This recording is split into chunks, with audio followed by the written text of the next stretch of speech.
येणाऱ्या काळात UPI पेमेंटद्वारे payment करणं अनेकांना सोपं वाटत आहे, परंतु काहींना हे नकोसं सुद्धा वाटत आहे. तर येणाऱ्या काळात यूपीआय पेमेंट याद्वारे पेमेंट केल्यानंतर कर हा लागू शकतो असं अनेकांचं मत आहे. तसं होऊ शकतं का? तुम्हाला काय वाटतं ते तुम्ही जरूर कळवा. देशभरात 75वा प्रजासत्ताक दिन साजरा केला गेला. दिल्लीतील कर्तव्य पथावर होणाऱ्या या सोहळ्याच्या राष्ट्रीय कार्यक्रमासाठी फ्रान्सचे राष्ट्राध्यक्ष इमॅन्युएल मॅक्रॉन हे प्रमुख पाहुणे होते. पुढे काय झालं बघा त्या अगोदर चॅनलवरती नवीन असाल तर सबस्क्राईब करा. मॅक्रॉन कालच भारतात दाखल झाले. त्यांच्यासोबत पंतप्रधान नरेंद्र मोदींनी भारताच्या अर्थव्यवस्थेत महत्त्वाची भूमिका बजावलेल्या यूपीआय पेमेंटचा डेमो दिला. त्यासाठी त्यांनी आधी चहाच्या दुकानात चहा घेतला आणि मग पेमेंट केलं. याचा व्हिडिओ सध्या सोशल मीडियावर व्हायरल झालाय.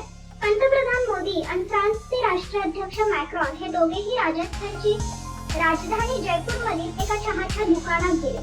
या ठिकाणी त्यांनी चहा मागवला आणि दुकानाच्या आवारातून बसून दोघांनी गरमागरम चहाचा आस्वाद घेतला. चहा घेतल्यानंतर पंतप्रधानांनी आपल्या स्मार्टफोन मधून चहावाल्यांना यूपीआय पेमेंटही केलं. छोट्या छोट्या पेमेंटसाठी ही यूपीआय पेमेंट भारतात किती प्रभावी ठरलंय याची माहिती पंतप्रधानांनी यावेळी मॅक्रॉन यांना दिली. दरम्यान भारतानं विकसित केलेल्या या पेमेंट गेटवेचं एक प्रकारे पंतप्रधानांनी मार्केटिंग केलंय.